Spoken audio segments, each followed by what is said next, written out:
Muito bem! Agora a gente vai falar sobre as críticas da administração científica. Então, basicamente, essa teoria ela foi muito criticada, né? Ela foi muito criticada por outros teóricos, outros pensadores. E essas críticas que aconteceram é o que eu vou tentar te mostrar agora, né? Isso também pode cair em prova e eu quero que você fique ligado bem aqui, tá bom? Então vamos lá. A primeira crítica, tá? A primeira crítica com relação à administração científica, teoria científica ou escola científica, né, como você queira falar, é do homem-máquina. Então, basicamente, era dito que o homem era visto como uma máquina. Então, eles criticavam dizendo assim, ó, o homem era visto como uma máquina. Esse cara aí, da administração científica, ele não é encarado como um ser humano. Como pode uma teoria científica encarar um homem como se fosse parte de uma coisa? E não como o homem social que ele é, não como um cara que tem vontade, desejos, aspirações. Então, a primeira crítica era essa. Diziam que o homem era tratado como uma máquina. A segunda crítica é que eles falavam que não tinha comprovação científica. Sem comprovação científica. Então a segunda crítica era essa. Os críticos da época diziam, não tem comprovação científica. Ou seja, não tem como provar, não tem como provar que isso funciona. Não tem como provar que isso funciona, porque não tem comprovação científica. Se vocês lembrarem, eu falei dentro da teoria científica que a teoria científica é uma tentativa de colocar a ciência na administração. Mas apesar de Taylor falar que era uma teoria científica, na verdade não se utilizava dos métodos científicos. Então não tinha como uma comprovação científica que fosse considerada verdadeira. Por isso muitos críticos da época diziam, olha, isso aí não é teoria científica, porque isso aí não tem como comprovar cientificamente. Uma outra crítica comumente usada era que essa teoria era ela limitada ao chão de fábrica. Ora, o que isso significa? Bom, significa que eles só olhavam os operários. Os operários, eles estão no chão da fábrica. Eu vou desenhar aqui uma fábrica para você, só para você entender.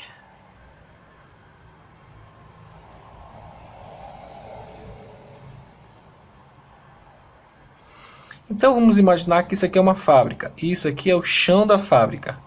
Ou seja, bem aqui nesse chão da fábrica estão os operários.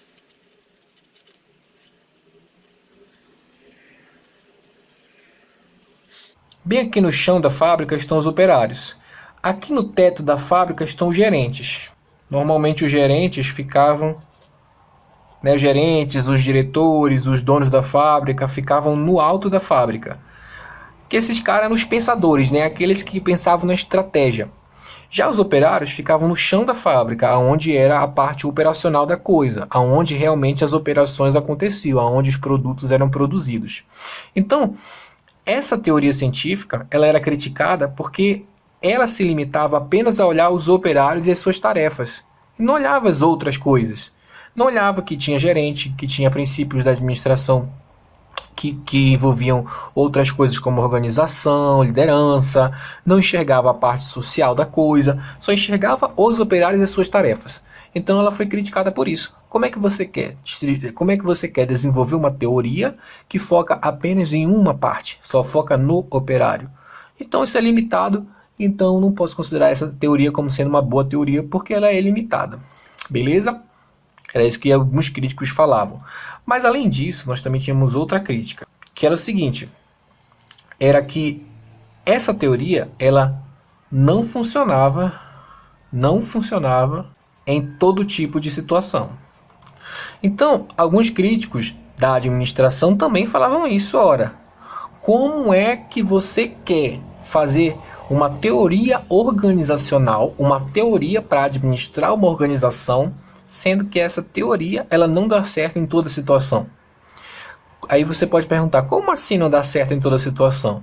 Ora, essa teoria ela focava apenas nos operários, apenas no chão da fábrica. Ela tinha uma abordagem apenas de baixo para cima, lembra? Lembra que a gente falou? Uma abordagem de baixo para cima.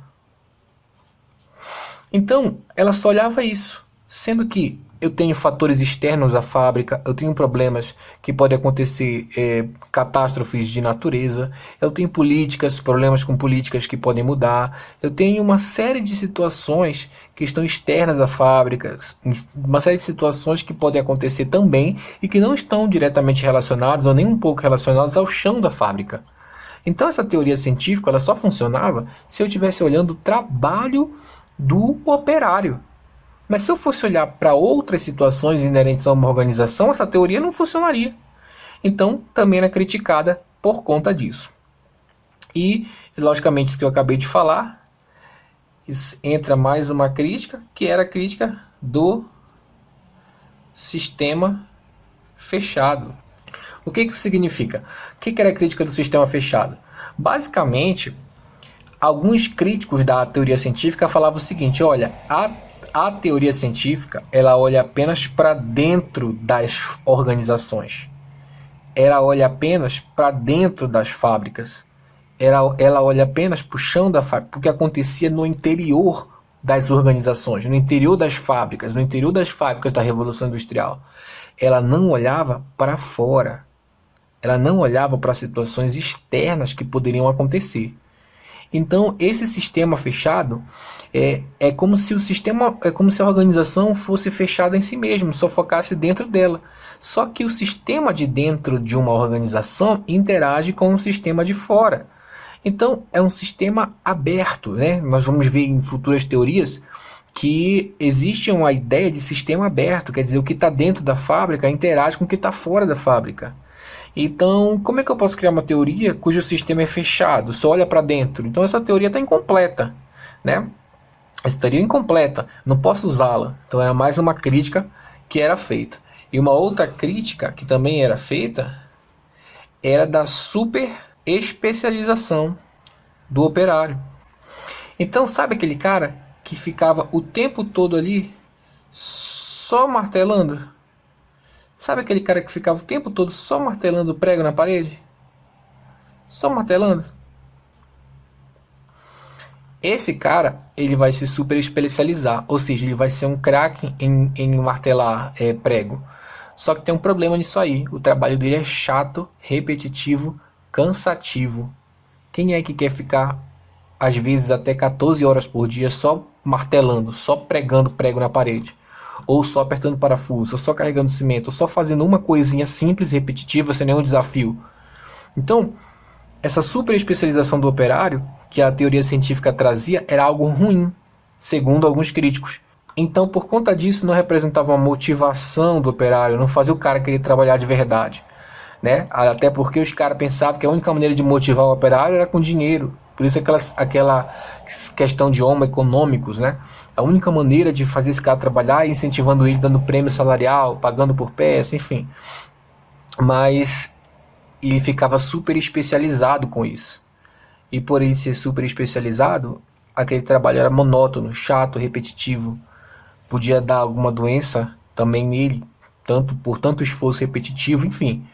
Então todas essas críticas aconteciam à administração científica. E essas críticas, elas foram feitas por outros pensadores, foram feitas por outras pessoas que vieram depois com outras teorias, e aí começaram a criar outras teorias, né? Já que essa teoria aqui ela não é completa, ela não fala tudo, então eu vou criar uma outra teoria de administração que vem aí me ajudar a ter uma noção melhor do que pode acontecer. Aí vai vir a teoria clássica, vai vir a teoria humanística, vai vir um monte de teoria aí que a gente vai ver também em outras aulas, ok? E com isso a gente termina a teoria científica. Eu espero que você tenha entendido, espero que você tenha gostado dessas aulas, dê o seu feedback. E é isso aí, vamos continuando nossos estudos. Até mais!